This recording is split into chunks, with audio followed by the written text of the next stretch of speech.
My sister mocked me for being a waitress, until I told her I'm her husband's boss. His raise? Gone.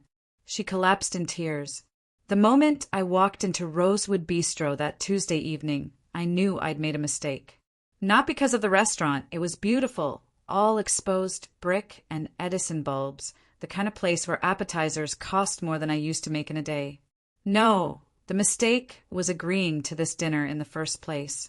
My phone buzzed in my purse as I approached the hostess stand. Mom, probably asking where I was. I was only 5 minutes late, but in our family, punctuality was just another measuring stick. Another way to keep score. Reservation for Mitchell, I told the hostess, a young woman with perfect winged eyeliner who couldn't have been more than 22. She smiled professionally and led me through the dining room. I could see them before they saw me. My parents sat on one side of the table, Dad already nursing what looked like his second scotch. Across from them, my sister Jessica and her husband David were leaning in close, Jessica's hand on his arm in that possessive way she had, the way that said mine. Jessica spotted me first. Her eyes traveled from my face down to my shoes and back up again, and I watched her expression shift from neutral to something that looked almost like satisfaction, like she'd already won something. Mara. Mom's voice carried across the restaurant. We were beginning to think you wouldn't make it.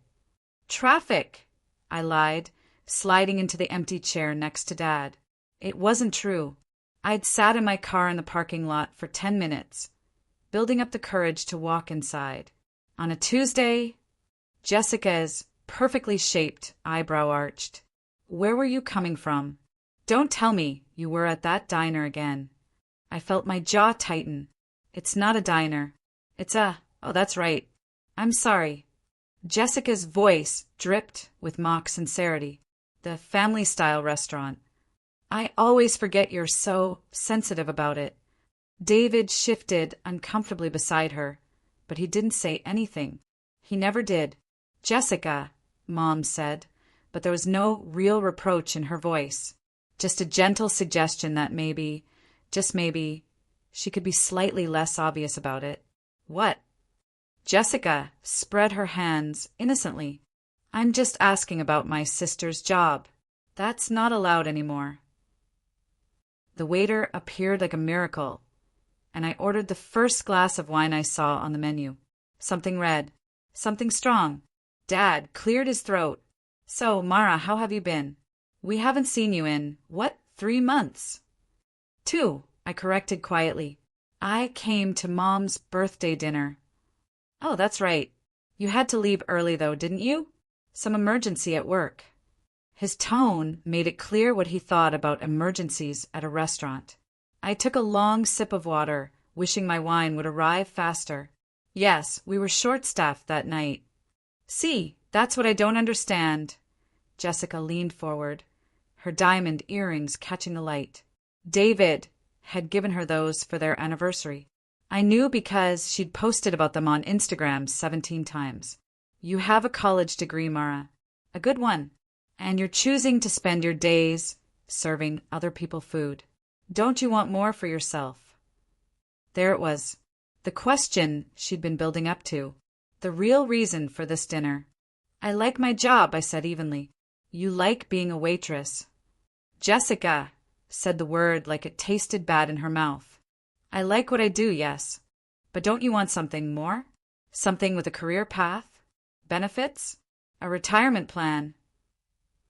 She was counting on her fingers now, like she was explaining basic economics to a child. My wine arrived. I took a sip, then another. Jessica works in marketing, Mom said as if I didn't know. As if Jessica didn't remind everyone at every possible opportunity. She just got promoted to senior account manager. Associate senior account manager, Jessica corrected, but she was glowing. It's a big deal. They only promote from within about 30% of the time. That's wonderful, sweetie, Dad said warmly.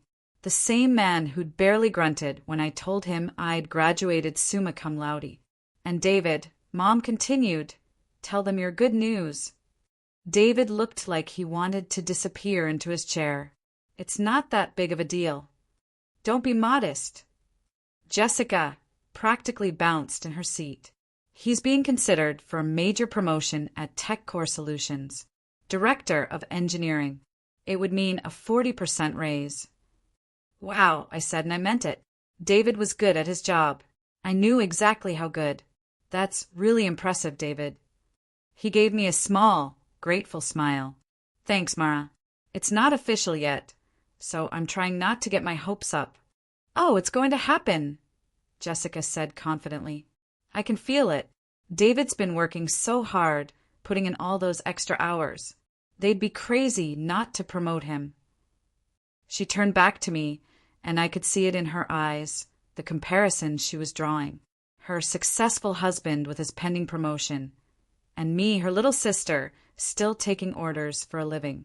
You know, she said, her voice taking on that particular tone of false concern, I have some connections in the corporate world. I could probably help you get an interview somewhere. Nothing glamorous at first, maybe an administrative assistant position, but it would be a start. Better than where you are now. I know it might seem scary making that transition, she continued over me. You've been in food service for, 5 years now. That's a long time to be stagnant. But it's never too late to start a real career. The table went quiet. Even Mom looked a little uncomfortable now. Jessica, David said quietly. Maybe we should. What? I'm trying to help. That's what sisters do. She reached across the table like she was going to pat my hand, and I pulled back before she could touch me. I appreciate your concern, I said, keeping my voice level despite the anger building in my chest. But I'm happy with my life. Are you, though? Jessica tilted her head, studying me, because from where I'm sitting, it looks like you're afraid. Afraid to try for something better. Afraid to fail. So you stay in this safe little bubble where you can't disappoint anyone because the expectations are already so low. Something inside me snapped. You don't know anything about my life, Jessica. I know you work doubles at a restaurant while your college degree collects dust. I know you live in that tiny apartment in the bad part of town. I know you drive a car that's held together with hope and duct tape. She was on a roll now, the wine making her bolder. I know that Mom and Dad worry about you constantly, wonder where they went wrong, why one daughter is thriving and the other is just surviving. Mom made a small noise of protest, but she didn't actually deny it. I set down my wine glass very carefully. My hands were shaking, and I didn't want them to see. You think you have me all figured out. I think I know my sister, Jessica said. And I think you're wasting your potential because you're too scared to reach for anything real. David was staring at his plate. Dad was signaling for another scotch. Mom looked like she wanted to be anywhere else. And me? I was done. What if, I said slowly, things aren't quite what they seem? Jessica laughed. What does that mean? It means appearances can be deceiving. Oh, come on, Mara. Don't be cryptic. If you have something to say, just say it. I looked at David, really looked at him. He was staring at me now, his eyes slightly wide, and I could see the understanding starting to dawn there, the pieces clicking into place. David, I said calmly, how's the Riverside project going? Are you still having issues with the back-end integration? The color drained from his face. Jessica looked between us, confused. What? How do you know about David's projects? And the client meeting last Thursday, I continued, my eyes still on David. The one with Meridian Corporation. I heard it went well. The CEO was particularly impressed with the presentation. Mara, David started. How are you? Jessica's voice rose. David, what is she talking about? I took another sip of wine. My heart was pounding, but my hands were steady now. Did you tell her? David asked quietly. Tell me what? Jessica's voice was getting shrill. Will someone please explain what is happening right now? I set down my glass and folded my hands on the table. Jessica, do you remember 3 years ago when you asked me what I was doing with my life? When you told me I was wasting my MBA? Your MBA? Mom's voice was faint. What MBA? The one I got while working nights at the restaurant. The one I finished 2 years ago. The one I didn't tell you about because I was tired of being compared to Jessica every single day of my life. The table had gone completely silent. You have an MBA? Dad's voice was strange. From Northwestern, I said. Graduated top of my class. Full scholarship. Jessica's mouth opened and closed. But you work at a restaurant. I do. 3 nights a week. Because I like it. Because it keeps me grounded. Because it reminds me where I came from and keeps me humble. I turned to David. But my real job, the one I work 40+ hours a week at, is at TechCore Solutions. David closed his eyes. What? Jessica's voice cracked. I'm the Vice President of Human Resources, I said quietly. I have been for 18 months. The silence that followed was deafening. That's not possible, Jessica whispered. David works at TechCore. He would have mentioned. He knew, I said, still looking at David. He's known for 6 months, since I interviewed him for his current position. David. Jessica turned to her husband, betrayal written across her face. You knew? You knew, and you didn't tell me. She asked me not to, David said weakly. She said she wanted to tell the family herself in her own time. I didn't think it was my place. Your place? I'm your wife. Jessica's voice was rising, drawing looks from nearby tables. Jessica, Mom started. Don't. Jessica held up a hand. This is insane. This whole thing is insane. She looked at me with something I'd never seen in her eyes before. Fear. You're lying. You have to be lying. I pulled out my phone, opened my email, and slid it across the table. On the screen was a message from our CEO, thanking me for my work on the Q3 hiring initiatives. Jessica stared at the screen like it might bite her. That promotion you're so confident David's getting. I said softly, the director of engineering position? That decision doesn't get made by his department head. It gets made by a committee that I chair. David put his head in his hands. No, Jessica said. No. This isn't, you can't. Every promotion at or above director level requires HR approval. I continued. My voice was steady, clinical. It's company policy. I don't make the final decision, but I have significant input. My recommendation carries a lot of weight. Mara, please, David started. I haven't made my recommendation yet, I said, cutting him off. The committee meets Monday morning. Jessica stood up so fast her chair nearly tipped over. This is blackmail. No, I said calmly. This is honesty. Something I probably should have led with, but you never gave me the chance. You were too busy deciding who I was, what I was worth, how my life measured up to yours. You've been lying to us for years, Mom said, her voice shaking. I didn't lie. I just didn't volunteer information that none of you ever asked about. When's the last time any of you asked me about my goals? My dreams? When's the last time anyone in this family asked me about my life without judgment dripping from every word? No one answered. That's what I thought, I said. Jessica was crying now, mascara running down her face. You're going to sabotage David's promotion. Because of me. Because I was mean to you at dinner. Because you've been mean to me for 5 years, I corrected. Every family gathering, every phone call, every social media post where you humble brag about your perfect life while taking subtle digs at mine. Because you've made it very clear what you think of me, and now I'm supposed to professionally advocate for your husband? The same husband, by the way, who's been watching you tear me apart and never said a word. David flinched. So what do you want? Jessica's voice was desperate now. An apology? Fine. I'm sorry. I'm sorry for every mean thing I ever said. Just please don't. I don't want anything, I said, standing up. I pulled 2 20s from my wallet and dropped them on the table. That's for my wine and whatever I would have ordered. Have a nice dinner. I'm going home. Mara, wait. Mom reached for me, but I was already moving. "We should talk about this," Dad called after me. I stopped and turned back. "Should we?" "Because I don't remember you defending me 10 minutes ago when Jessica was explaining how worried you both are about your failure of a daughter. I don't remember you speaking up when she offered to help me get a job as an administrative assistant." Dad's face reddened. "I'll make a deal with you," I said, looking at Jessica.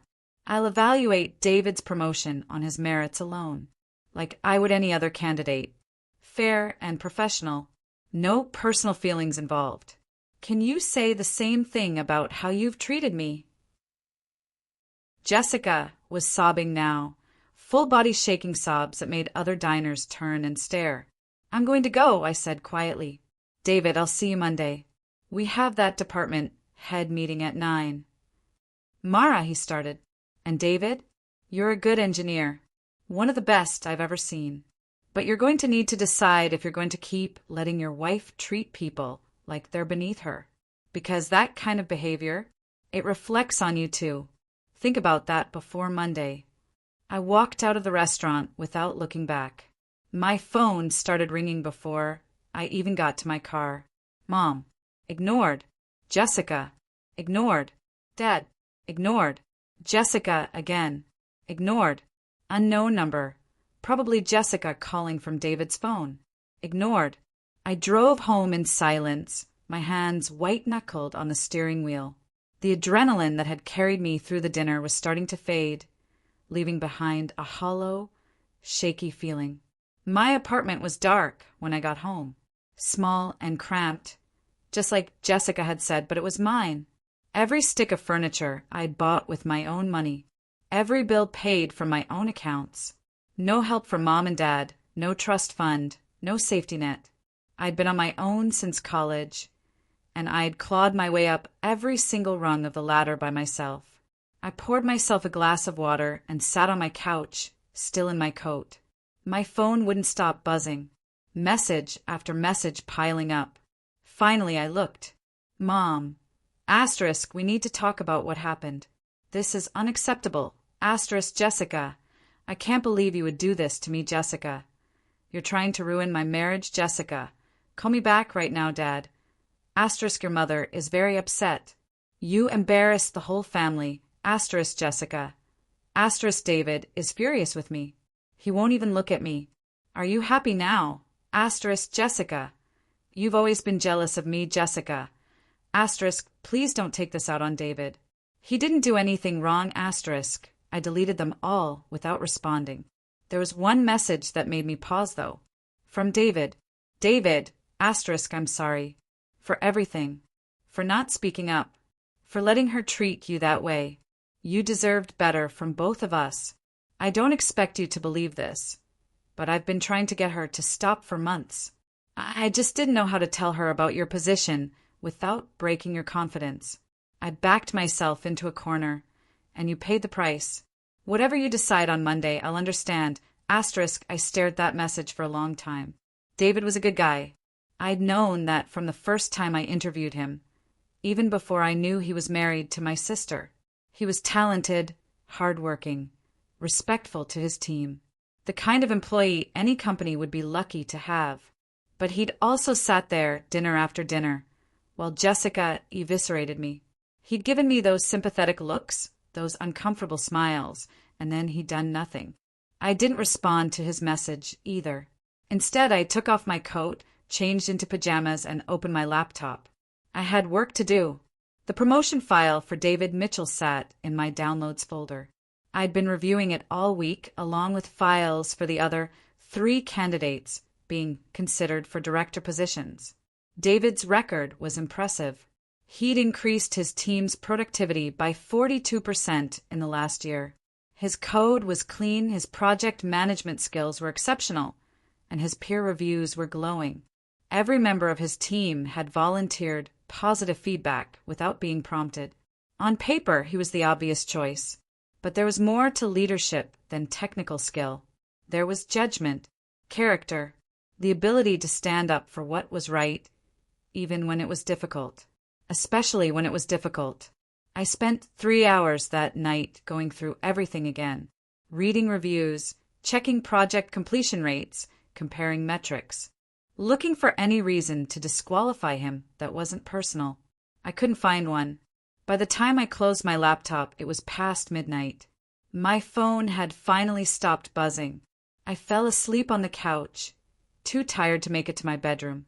I dreamed about the first time Jessica had introduced me to David. It was 5 years ago, right after they got engaged. She'd been so proud, showing him off like a trophy. And David had been kind to me, asked me about my work at the restaurant, listened when I talked about my customers, treated me like I mattered. I wondered when exactly that had changed. When he decided that keeping peace with Jessica was more important than doing the right thing. I woke up at 6 with a crick in my neck and 17 new messages. I deleted them all without reading. Saturday and Sunday passed in a blur. I picked up a shift at the restaurant on Saturday night, a wedding rehearsal dinner that kept me busy until 11. The physical work was good. It kept my hands occupied and my mind from spinning in circles. Marla, the owner, found me in the kitchen afterward, rolling silverware for the next day. "You okay, honey?" She was in her 60s, had owned the restaurant for 30 years, and had a sixth sense for when her staff was struggling. "You've been quieter than usual." "Family stuff," I said. She nodded knowingly. "The worst kind. Want to talk about it?" I told her. Not all of it, but enough. About Jessica, about the dinner, about the position I was in. Marla listened without interrupting, the way she always did. When I finished, she was quiet for a moment. "You know what you have to do," she finally said. "I know. And you know it's going to cost you." "I know that too." She squeezed my shoulder. "That's why you'll do it anyway. Because you're better than letting someone else turn you into something you're not." I went home and slept without dreaming. Monday morning arrived with gray skies and the threat of rain. I dressed carefully, a navy suit, pearl earrings that had belonged to my grandmother, heels that made me 3 inches taller, armor. The committee meeting was at 9. I got to the office at 7:30. Our CEO, Marcus Chin, was already there. He was always there early, one of those people who seemed to run on 4 hours of sleep and pure determination. "Mara," he greeted me as I passed his office. "Can I talk to you for a minute?" I stepped inside, already knowing what this was about. "I got an interesting call over the weekend," he said, leaning back in his chair. "From a woman claiming to be your sister. She wanted to discuss one of our employees." My stomach dropped. "Jessica called you?" "She did. Very upset. Said you were planning to sabotage her husband's promotion because of a family disagreement." He studied me over his reading glasses. "Want to tell me what's going on?" I told him. Everything. The years of subtle and not so subtle mockery. The dinner. The revelation. The impossible position I'd put myself in. Marcus listened without interrupting, just like Marla had. When I finished, he was quiet for a long moment. "David Mitchell is one of our top candidates," he finally said. "I know. And you're supposed to present your recommendations this morning." "I know. Can you do that? Can you be objective?" It was the question I'd been asking myself all weekend. "Yes," I said. "I can." "Then that's what I need you to do. Evaluate him like you would anyone else. No better treatment, no worse. If he deserves the promotion, recommend him. If he doesn't, don't. Simple as that." "Simple as that," I echoed. "And Mara, your sister calls this office again. I'm having legal send her a cease and desist. We don't tolerate harassment of our employees, no matter who it comes from." The meeting started at 9 sharp. For candidates for presentations, I went last. When it was my turn, I pulled up David's file on the conference room screen. His stats looked even more impressive, blown up to 70 inches. "David Mitchell," I began. "Currently senior engineering lead. Been with the company for 4 years. His technical skills are exceptional. His team metrics are the best in his department. Productivity up 42%. Project completion rate 98%. Peer reviews uniformly positive." I clicked to the next slide. However, there are some concerns I'd like to address. While David's technical leadership is strong, his personal leadership has some gaps. Multiple team members have mentioned in anonymous surveys that while David is supportive, he tends to avoid conflict. When there are interpersonal issues on his team, he's slow to address them. He prefers to let things resolve themselves naturally. I clicked again. For a senior lead, that's manageable. For a director, it's a problem. Directors need to make hard calls. They need to have difficult conversations. They need to address issues head-on, even when it's uncomfortable. The room was silent. Marcus was watching me carefully. That said, I continued, these are coachable skills. David has shown growth in this area over the past year. He's been working with his current manager on conflict resolution and direct communication. His most recent peer review specifically mentioned improvement in this area. Another click. My recommendation is conditional approval. Promote David to director, but with a 90-day development plan focused on leadership courage and conflict management. Provide him with an executive coach and check in monthly on progress. If he shows continued improvement, the promotion becomes permanent. If not, we revisit. I looked around the room. He has the technical skills. He has the team support. He just needs to develop the backbone to match his talent. I believe he can do that, but he needs to show us he's willing to do the work. The vote was unanimous. David got his promotion with conditions. I stayed after the meeting to draft the development plan. It was detailed, specific, and designed to push David out of his comfort zone. Weekly scenarios, required interventions, documented decisions. It would be uncomfortable for him. It was supposed to be. At 11, my phone rang. David's name flashed on the screen. Hello. Mara. His voice was thick. Thank you. Don't thank me yet. You read the conditions. I did. They're fair. They're more than fair, David. They're an opportunity. Don't waste it. I won't. And Mara, I told Jessica everything.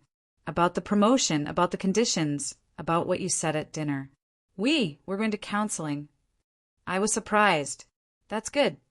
She wants to apologize to you. Really apologize, not just say sorry to make it go away. Would you be willing to talk to her? I thought about it. Eventually. But not yet. I need time. I understand. Take all the time you need. After he hung up, I sat at my desk for a long time, looking out the window at the city below. My phone buzzed. A text from Marla. Marla. How'd it go? Me. Asterisk did the right thing. Feels terrible. Asterisk Marla. Asterisk, that's how you know it was right. Proud of you, honey. Asterisk, I smiled despite everything. The rest of the day passed in a blur of meetings and paperwork. By the time I left the office, it was dark and raining, the kind of cold drizzle that soaked through everything. My car was parked 2 blocks away. I walked slowly, not bothering to hurry. I was already wet. A few more minutes wouldn't matter. Halfway there, I stopped. There was someone leaning against my car, huddled under an umbrella. Jessica, what are you doing here? I asked, stopping a few feet away. Jessica looked terrible. No makeup, hair pulled back in a messy ponytail, wearing jeans and a sweatshirt I recognized from college. She looked younger like this. Smaller. David told me about the promotion, she said quietly. And the conditions. Jessica, you shouldn't be here. You can't show up at my workplace. I'm not at your workplace. I'm at your car, in a public parking lot. She hugged herself tighter. Please, Mara, just give me 5 minutes. I should have said no. Should have gotten in my car and driven away. But something in her voice stopped me. Fine. 5 minutes. Jessica took a shaky breath. I've been thinking about what you said at the dinner, about how I've treated you, and you were right. I waited. I've been a terrible sister, she continued. Not just at that dinner, but for years. I made you feel small because it made me feel big. I compared our lives because mine was the only measuring stick that mattered to me. I dismissed your choices because they weren't the choices I would have made. Jessica, please let me finish. She was crying now, tears mixing with rainwater. When David told me about your real job, about everything you'd accomplished while I was making fun of you for being a waitress, I was humiliated. But more than that, I was ashamed. Because you were right. I never once asked about your life. I never asked about your dreams or your goals or what made you happy. I just assumed I knew and I judged you for it. Why? I asked. Why did you treat me like that? Jessica laughed, a bitter sound. Honestly, because you always seemed so content. You didn't need the things I needed. You didn't need Mom and Dad's approval or validation from everyone around you. You were just you, and I resented you for it. I hadn't expected that. When we were kids, she continued, you were the smart one. The one who got straight A's without trying. The one teachers loved. And I was the one who had to work twice as hard for half the recognition. So I found other ways to feel superior. I got into the right college, dated the right guys, got the right jobs. I built this perfect life on paper, and I needed everyone to see it, especially you. That's not my fault, I said. I know. God, Mara, I know. None of it is your fault. You just existed, and that was threatening to me. How messed up is that? Very, I thought, but I didn't say it. David and I have been fighting all weekend, Jessica said. Really fighting, not just bickering. He told me things I didn't want to hear. About how I talk to people. How I talk about people. How I've been using him as another trophy to prove my worth. Is that why you married him? I asked. Because he made you look good? No. Her answer was immediate. No, I love him. I really do. But somewhere along the way, I stopped seeing him as a person and started seeing him as proof that I'd won at life. And that's not fair to him. It's not, I agreed. The promotion, she said. The conditions you put on it. David told me you could have recommended him without restrictions. That his file was strong enough. It was. But you didn't. You gave him the promotion and made sure he had to grow into it. Made sure he couldn't just coast on his technical skills. She looked at me. That's not punishment. That's investment. I was surprised she'd seen it that way. Surprised and maybe a little bit hopeful. He's good at his job, I said. But he needs to learn to stand up for what's right, even when it's hard. Even when it means conflict. Those conditions will help him develop that. You're trying to fix what I broke in him, Jessica said quietly. I'm trying to help him be the leader he's capable of being. See, that's the thing. Jessica stepped closer. You could have destroyed his career. You could have denied the promotion, and no one would have questioned it. You had every reason to be petty and vindictive, and instead you did the professional thing, the right thing, even though it cost you. Cost me what? Your family, maybe. Your relationship with Mom and Dad. They're furious with you, by the way. Think you deliberately humiliated us at that restaurant. I felt my chest tighten. I didn't, I know you didn't. I'm the one who humiliated myself. But they don't see it that way. Not yet, anyway. I'm working on it. You don't have to do that. Yes, I do. Because you were right about everything. About me, about them, about how this family has treated you. And I'm done being the person who makes you feel like you have to hide parts of yourself to be accepted. I didn't know what to say. I don't expect you to forgive me, Jessica continued. Not right away, maybe not ever. But I want you to know that I'm going to change. I'm already in therapy, individual and couples with David. And I'm going to have some hard conversations with Mom and Dad about how they've played favorites. Jessica, that's not. It is necessary. Because you're my sister and you deserve better. From all of us. We stood there in the rain. Two sisters who barely knew each other anymore, trying to find a way back. I need time, I finally said. I need space to figure out what our relationship looks like now. I understand. And I need you to understand that this isn't something that gets fixed with one conversation. You hurt me, Jessica. For years. That doesn't go away overnight. I know. She was crying harder now. I know, and I'm so sorry. I believe you're sorry, I said. But sorry isn't enough. I need to see change. Real, sustained change. You will. I promise you will. I wanted to believe her. Part of me did believe her. But another part, the part that had been hurt too many times, was still skeptical. We should go, I said. We're both soaking wet. Mara. Jessica's voice stopped me as I reached for my car door. Thank you for giving David a chance, for not letting my behavior destroy his career. I didn't do it for you, I said honestly. I did it because it was right. I know. That's what makes it mean so much more. I drove home in silence, my mind spinning. Part of me was angry that Jessica had ambushed me. Another part was grateful that she'd tried. And underneath it all was a tiny, fragile hope that maybe, just maybe, things could be different. My apartment felt emptier than usual that night. I changed into dry clothes and made myself dinner, pasta with Jared sauce, nothing fancy. While the water boiled, I checked my phone. There were messages from Mom and Dad, both asking me to call. I wasn't ready for that conversation yet. There was a message from David thanking me again. And there was a message from Jessica, sent just a few minutes ago. Jessica, asterisk, I meant everything I said. Take all the time you need. I'll be here when you're ready. Asterisk, I stared at that message for a long time before finally responding. Me. Okay, it wasn't forgiveness. It wasn't even acceptance. But it was a door left slightly open, and for now that was enough. The next few weeks passed in a strange kind of limbo. I went to work, picked up my shifts at the restaurant, and carefully avoided any family contact that wasn't strictly necessary. David's 90-day development plan started immediately. I wasn't his direct supervisor, but I received weekly updates from his manager. He was struggling. That was clear from the first report.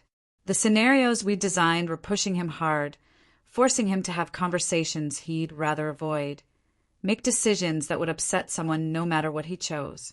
But he was trying. That was also clear. 3 weeks in, I ran into him at the coffee station on the 5th floor. We both reached for the same mug, and our hands collided awkwardly. Sorry, we said simultaneously. He laughed nervously. You first. I was just getting coffee, I said, stepping back. All yours. Mara, wait. He turned to face me fully. I wanted to thank you for the development plan. It's kicking my ass, but it's exactly what I needed. How's it going? Honestly, terribly. I had to fire someone last week. First time I've ever had to do that. I felt sick the entire day. But you did it, I said. That's what matters. Jessica helped me practice the conversation, he said. Played the role of the employee, pushed back on everything, made it as uncomfortable as possible. By the time I had to do it for real, I'd already survived the worst version. I was surprised. That's actually really smart. She's been surprising me a lot lately, he said quietly. The therapy is helping. She's been working on some stuff.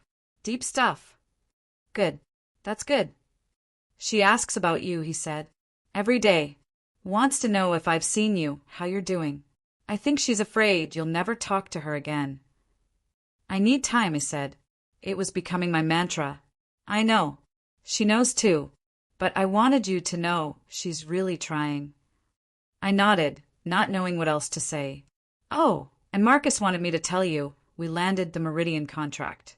They signed yesterday. That's fantastic. Your team did great work on that. Thanks. We couldn't have done it without the support from HR.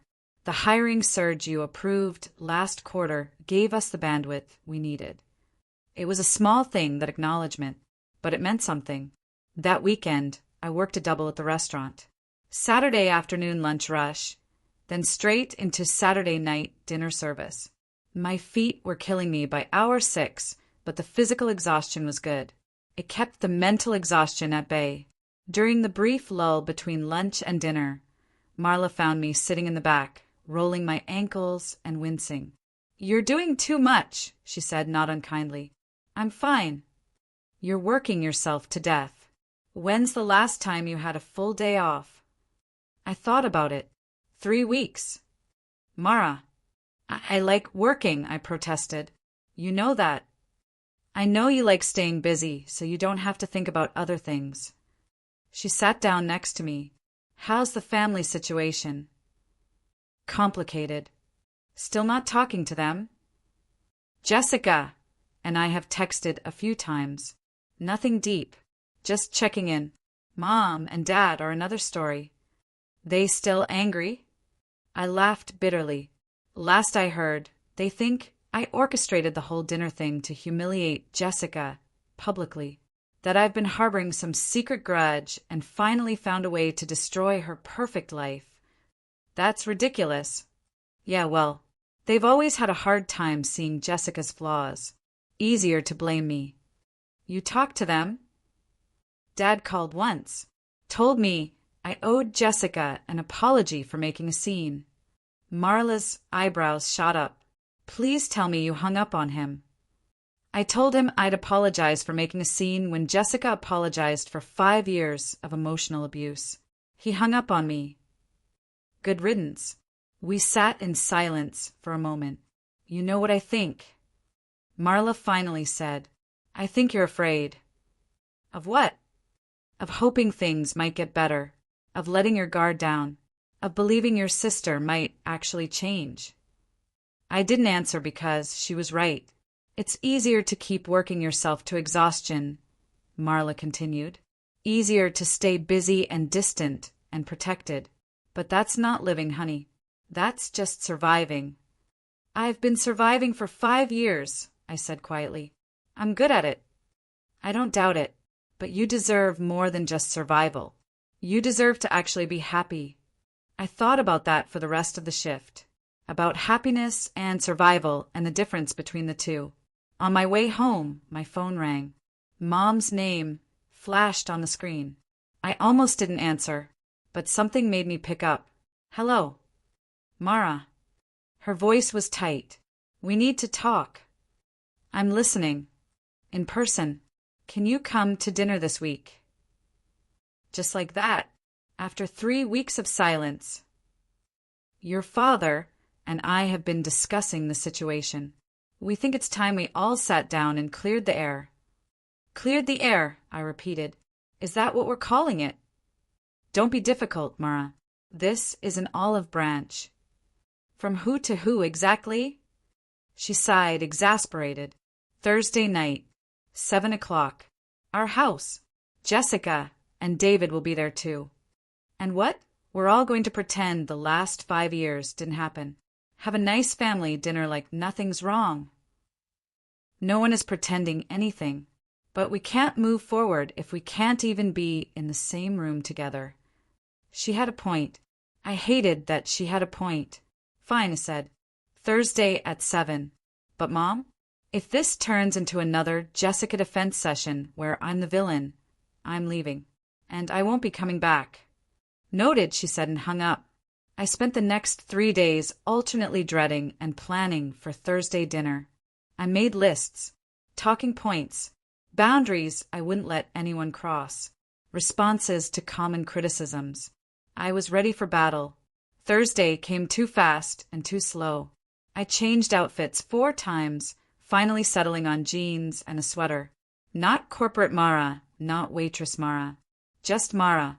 The drive to my parents' house took 20 minutes. I sat in their driveway for 10 more, building up courage. David's car was already there. So was Jessica's. I could do this.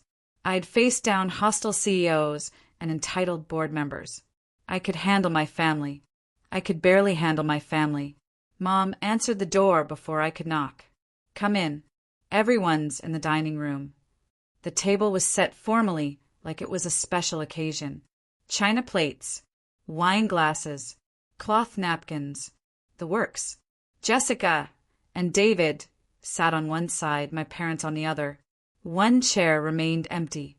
Mine. "Mara," Dad said, standing awkwardly. "Good to see you." "Dad." Jessica looked nervous. David looked like he wanted to be anywhere else. We sat down. Mom brought out appetizers, bruschetta, and some kind of cheese spread. No one touched them. Well, Dad said finally, should we begin? Begin what? I asked. An intervention? A tribunal? A roast? Mara, Mom warned. No, I'm serious. What is this dinner? Because if it's another opportunity for everyone to tell me what I did wrong, I can save us all some time and leave now. It's not that, Jessica said quietly. It was the first time she'd spoken. I asked Mom and Dad to set this up, because we need to talk. Really talk. As a family. You asked for this. She nodded. I've been seeing my therapist twice a week, working through a lot of stuff, and one thing became really clear. I can't fix our relationship by myself. We all need to be part of this. I looked at my parents. And you agreed to this? Your sister has been very persuasive, Dad said. She's helped us see some things we didn't want to see before. Like what? Mom set down her wine glass. Like how we've treated you compared to how we've treated Jessica. Like how we've dismissed your choices and your accomplishments. Like how we've let Jessica speak to you in ways we never should have allowed. I was shocked into silence. We owe you an apology, Dad continued. A real one. Not the kind where we say sorry, but then add a bunch of qualifiers. A genuine, no excuses apology. I don't understand, I said. 3 weeks ago, you were furious with me. We were, Mom admitted. Because the truth hurt. Because admitting we'd been bad parents, at least to you, was painful. So we lashed out. Blamed you instead of looking at ourselves. Jessica was crying quietly. David had his hand on her back. But Jessica wouldn't let it go, Dad said. She kept pushing. Sent us articles about family dynamics and golden children and scapegoating. Made us read them. Made us really think about the last 10 years and how we've behaved. 20 years, Jessica corrected softly. It's been going on since we were kids. I just didn't see it until now. 20 years, Dad conceded. And we're sorry, Mara. Deeply, genuinely sorry. I didn't know what to say. This was so far from what I'd expected. I don't need you to forgive us right away, Mom said. I don't even know if you can forgive us. But we wanted you to know that we see it now. We see how we failed you. And we want to do better, Dad added. If you'll let us. I looked around the table. At my parents, who looked older and more uncertain than I'd ever seen them. At David, who was supporting Jessica through something clearly painful. At Jessica herself, mascara smudged and vulnerable in a way I'd never witnessed before. I have questions, I finally said. Anything, Mom said. Why didn't you ever ask me about my life? My real life? Why did you just assume you knew everything about me? Mom and Dad exchanged a look. Because it was easier, Mom said slowly. You were always so independent, so self-sufficient. You didn't need us the way Jessica did, or so we thought. But I did need you, I said, and my voice cracked. I needed you to be proud of me, to ask questions, to see me as more than just the responsible one who had it all figured out. We know, Dad said, and we're sorry. When I got my MBA, I continued, I wanted to tell you. I wanted you to be proud. But every time I tried, Jessica had some new achievement to announce, and I didn't want to overshadow her. And I told myself it was fine, that I didn't need your approval. But I did. I wanted it so badly. Jessica made a sound like she'd been punched. I'm so sorry, she whispered. Mara, I'm so sorry. I took up all the oxygen in every room. I made everything about me, and you just faded into the background. I made myself fade, I said. I chose that, but you all let me. We did, Mom agreed, and that was wrong. We sat in heavy silence. So what now? I finally asked, how do we fix this? Slowly, Jessica said. We fix it slowly. We start actually talking to each other, asking real questions, not making assumptions. And when I slip back into old patterns, you call me on it. And we support that, Dad said. No more taking sides. No more playing favorites. It's going to be uncomfortable, I warned. I'm not going to pretend everything's fine. I'm not going to smooth things over to make everyone comfortable. Good, Mom said. We don't want you to. We want you to be honest, even when it's hard to hear. Especially when it's hard to hear, Jessica added. We ate dinner. It was awkward and stilted, full of careful conversation and long pauses. But it was real. No one was performing. No one was pretending. Over dessert, Mom's famous apple pie, the conversation shifted to lighter topics. Dad asked about my work at TechCore, actually listening to my answers. Mom asked about the restaurant, not dismissively, but with genuine interest. And Jessica asked about my apartment, about my life, about my friends, like she actually wanted to know.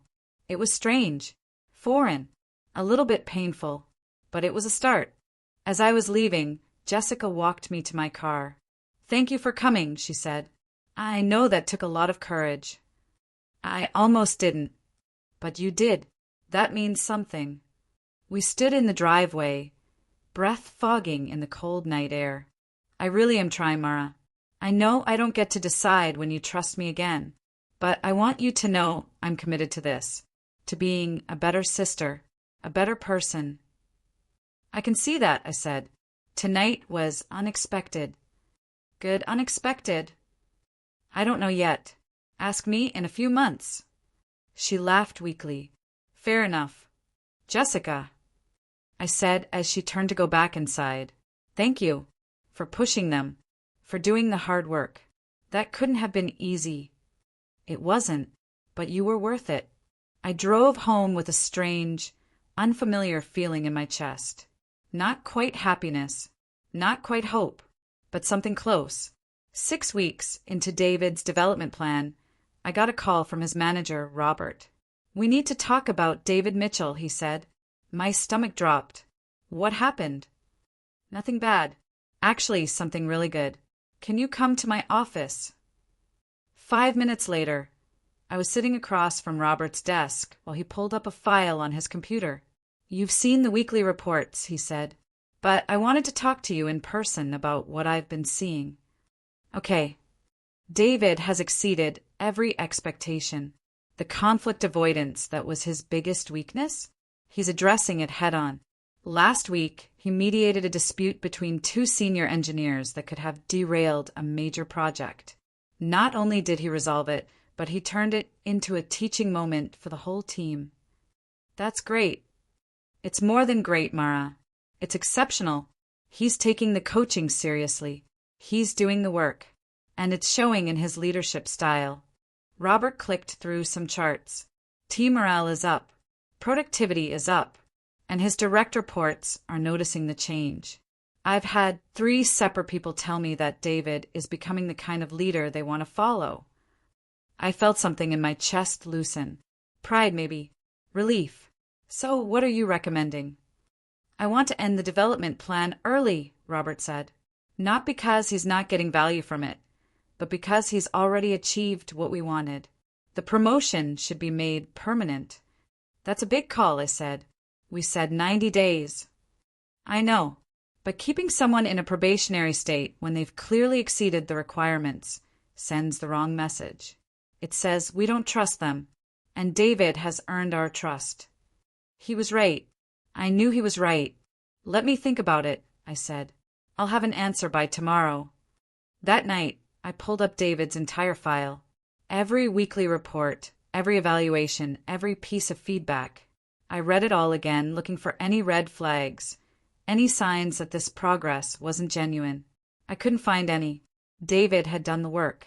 He'd faced his weaknesses, pushed through discomfort, and come out the other side as a stronger leader. The next morning, I called Robert. Do it, I said. Make it permanent. He's earned it. I'll draft the paperwork today.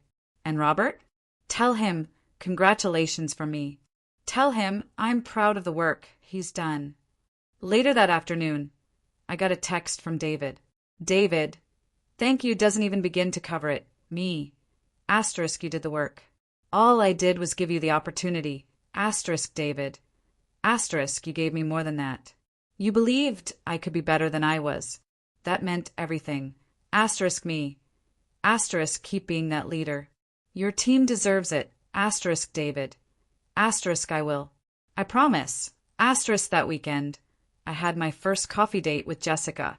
We'd been texting regularly, but this was the first time we'd met face to face since the family dinner. She was already there when I arrived, sitting at a corner table with 2 cups in front of her. I didn't know what you wanted, she said nervously, so I got you a latte and a cappuccino. You can pick. I sat down and took the latte. Thanks. So she said, this is weird, right? So weird, I agreed. We both laughed, and some of the tension broke. David got his permanent promotion, Jessica said. He told you thank you. He did. I want to thank you too, not just for the promotion, but for the development plan, for pushing him to grow. He's different now, better, and I know that's because of the work you made him do. He did that himself, I said, with your guidance. Jessica stirred her coffee. I've been thinking a lot about what you said, about David never standing up for you, about how he just sat there while I was terrible. Jessica, no, let me finish. You were right, and I was using him as an extension of myself, not seeing him as his own person with his own agency. The development plan helped him find his voice, and that's helped our marriage more than I can say. I'm glad, I said, and I meant it. Therapy is helping too, she continued. I'm learning a lot about why I am the way I am. Childhood stuff, birth order stuff. It doesn't excuse my behavior, but it helps me understand it. And understanding it helps me change it. What kind of childhood stuff? Jessica hesitated. Do you remember when I was in 4th grade and I didn't make the advanced math class? I shook my head. No, you wouldn't. You were in 2nd grade, and you'd just been accelerated into 3rd grade reading. Mom and Dad were so proud of you, and I was home crying because I didn't make advanced math, and no one even noticed. Jessica, that's when it started, she said. That's when I decided I had to be perfect at everything, had to be the best, had to achieve things that were visible and impressive because the quiet, steady achievements weren't enough. They went to you. I felt my throat tighten. I spent my whole life competing with you, Jessica continued. And the cruelest part? You weren't even competing. You were just being yourself, and that was threatening enough. I never meant to, I know. God, Mar, I know. That's what makes it so awful. You didn't do anything wrong. You were just existing, being brilliant in your own quiet way, and I resented you for it. We sat in silence for a moment. I don't know how to make up for 5 years of cruelty, Jessica finally said. I don't know if I even can, but I want to try. You are trying, I said. I can see that. Is it enough? I don't know yet. Ask me in a few more months. She smiled weakly. You said that last time. Because it's true. This isn't something that gets fixed quickly. We're basically starting from scratch, trying to build a relationship we never really had. I want that, Jessica said. I want to actually know you. Not the version of you I created in my head, but the real you. Then ask me questions, I said. Real questions. About my life, my work, what matters to me. So she did. For the next hour, Jessica asked me about TechCore, about my team, about the projects I was working on. She asked about the restaurant, why I still worked there, what I liked about it. She asked about my apartment, my hobbies, my friends. And I answered, cautiously at first, then more openly. It was strange, talking to my sister like she was someone I was getting to know for the first time. But in a way, she was. When we said goodbye in the parking lot, Jessica hugged me. Not the performative hugs from family gatherings, but a real one. Same time next week, she asked. Yeah, I said. Same time next week. Over the next 2 months, Jessica and I fell into a rhythm.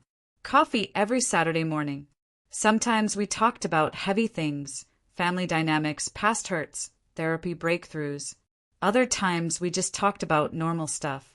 Work drama, TV shows, stupid things we'd seen on social media.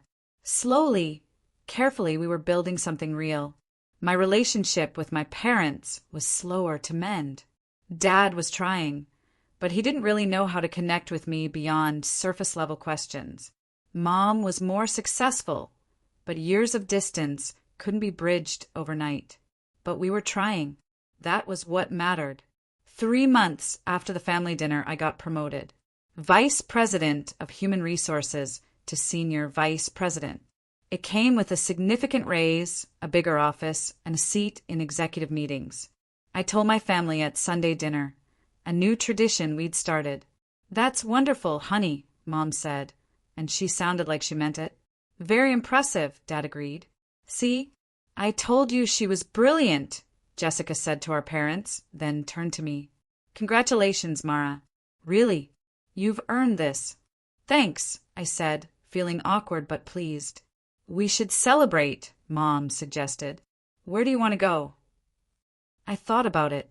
"Actually, I'd love to have you all come to the restaurant, where I waitress.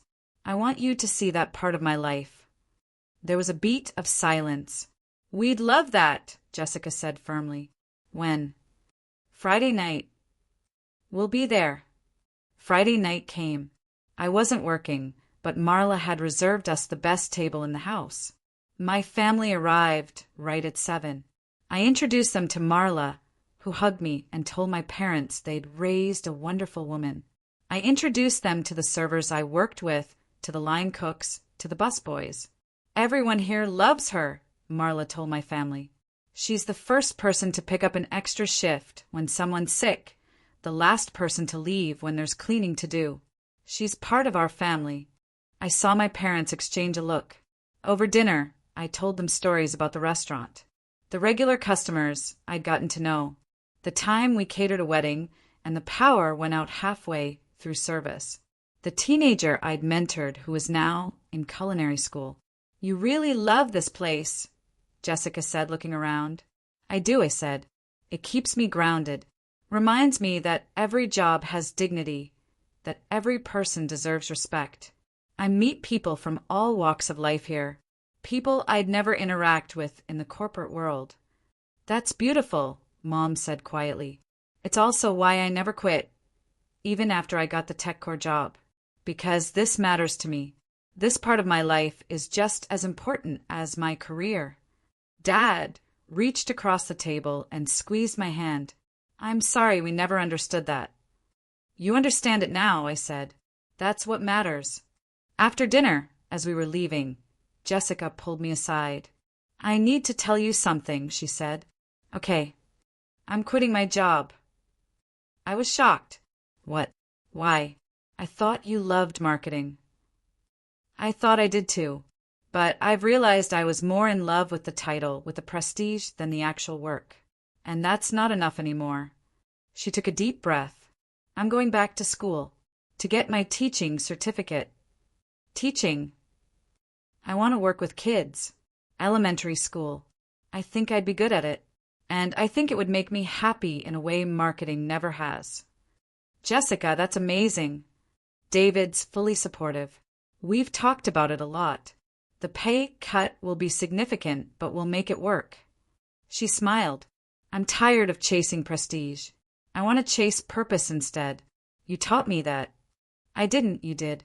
Just by being yourself. By choosing work that fulfills you even when it doesn't look impressive on paper. You've been brave your whole life, and I'm finally learning how to be brave too." I hugged her, and this time it felt natural. "I'm proud of you," I said. Yeah. 6 months after the restaurant dinner, Jessica finished her teaching certification. She got a job at an elementary school in a low-income neighborhood, teaching 2nd grade. She was radiant in a way I'd never seen before. "It's so much harder than I thought it would be," she told me over coffee one Saturday. "The kids are amazing, but some of them come from such difficult situations. And the pay is terrible, and I'm exhausted all the time. But," I prompted, "but I love it. I actually love going to work every day. Is that how you feel at TechCore? Most days, yeah. I wasted so many years being miserable in the wrong career, Jessica said, trying to prove something to people who didn't care. You're making up for it now. She smiled. I am. And Mara, thank you. For everything. For pushing me, for not giving up on me, for showing me what it looks like to live authentically. You did the hard work, I said. I just held up a mirror. Our relationship wasn't perfect. We still had disagreements. Sometimes Jessica slipped back into old patterns of comparison or judgment, but now she caught herself, apologized, and course-corrected. We were becoming real sisters. Finally, my relationship with my parents continued to improve too. Dad started calling just to talk, no agenda. Mom asked my advice on things, treated me like an adult with valuable insights instead of the perennial child who needed guidance. It wasn't the family I'd grown up in. It was better. 1 year after the disastrous restaurant dinner that had started everything, I was promoted again. Chief Human Resources Officer, the highest position in my department. I called Jessica first. Oh my God, she screamed into the phone. Mara, that's incredible. Thanks. I'm still processing it. We have to celebrate. Dinner? My treat. Actually, I said, I was thinking we could do a family dinner, but I want to cook. At my new place. New place. I bought a condo. Closed last week. It has a real kitchen and everything. Mara, why didn't you tell me? I'm telling you now. Saturday night? Can you spread the word to Mom and Dad? Absolutely. I'm so proud of you. Thanks, Jess. Hey, Mara. Yeah. I love you. I don't think I've said that in a really long time. Maybe ever. But I do. I love you. My eyes filled with tears. I love you too. Saturday night, my family gathered in my new condo. It wasn't huge, but it was mine. Clean lines, big windows, a kitchen I'd actually be able to cook in. I made lasagna, nothing fancy but homemade and made with care. We ate around my new dining table, talking and laughing like a real family. After dinner, Mom pulled out an old photo album she'd brought. I was going through these, she said, and I realized something. We have hundreds of pictures of Jessica. School plays, sports events, graduation ceremonies. But Mara? We barely have any. She opened the album. She was right. Page after page of Jessica, with only occasional appearances from me, usually in the background. I'm sorry, Mom said. We missed so much. We weren't paying attention. It's okay, I said. It's not okay, but we're going to do better, starting now. She pulled out her phone. Everyone together. Let's get a picture of this celebration. We crowded together, arms around each other, smiling. A family imperfect, but trying. Wait, David said. He'd been quiet most of the evening, letting the family have their moment. I want to say something. We all turned to look at him. A year ago, I was terrified of conflict.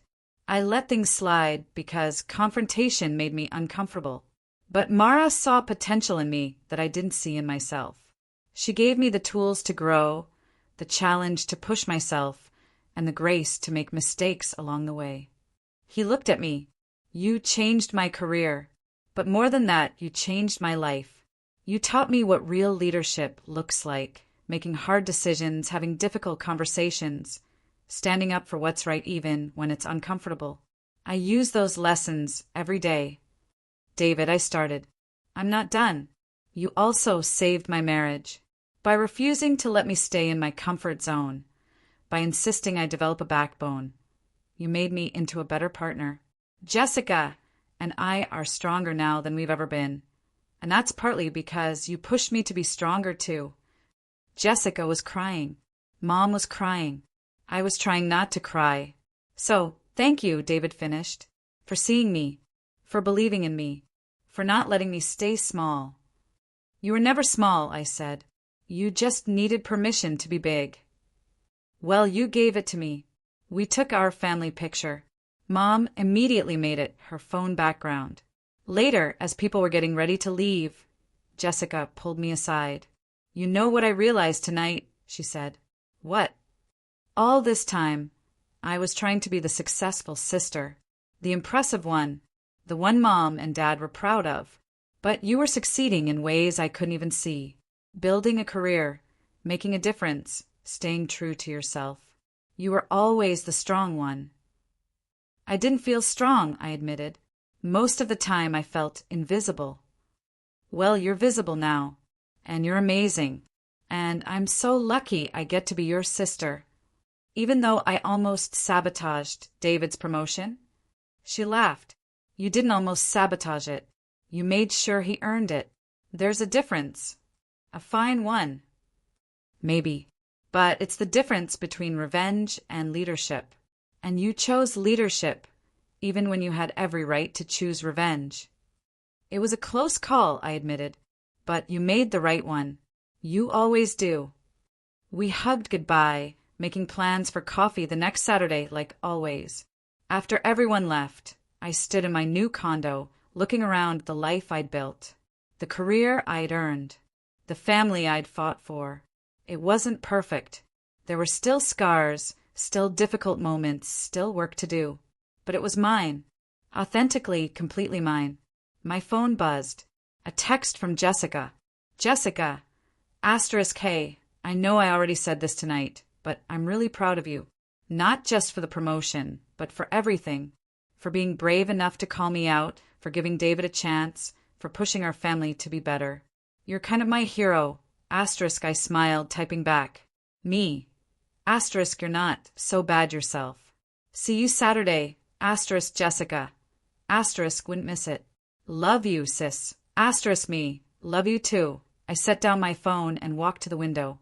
The city sparkled below, full of possibility. I thought about the girl I'd been a year ago, hiding parts of herself, swallowing hurt, accepting crumbs of affection from people who should have loved her unconditionally. I thought about the woman I was now, visible, successful, surrounded by people who saw her and valued her. It had cost me to get here, cost me comfort, cost me the illusion of a happy family, cost me the safety of staying small. But I'd gained so much more. I'd gained my voice, my dignity, my family, the real version, not the performance, and myself. Most of all, I'd gained myself. I turned away from the window and started cleaning up from dinner, humming quietly. My phone buzzed again. "Mom, thank you for tonight, for letting us into your life, for giving us another chance. We don't deserve you, but we're grateful we have you. Me. We're family. We're figuring it out together. Mom. Yes, we are. Good night, sweetheart. We love you so much. Me. Love you too, Mom." I finished cleaning, turned off the lights, and went to bed. Tomorrow I'd go to TechCore and lead my team. Tomorrow night I'd work a shift at the restaurant and joke with Marla. Tomorrow I'd be exactly who I was. All the pieces of myself, visible and integrated.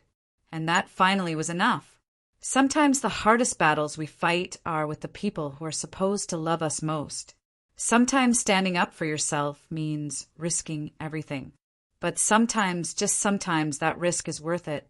Because on the other side of that fear is something more valuable than any promotion or title. The freedom to be fully, authentically, unapologetically yourself.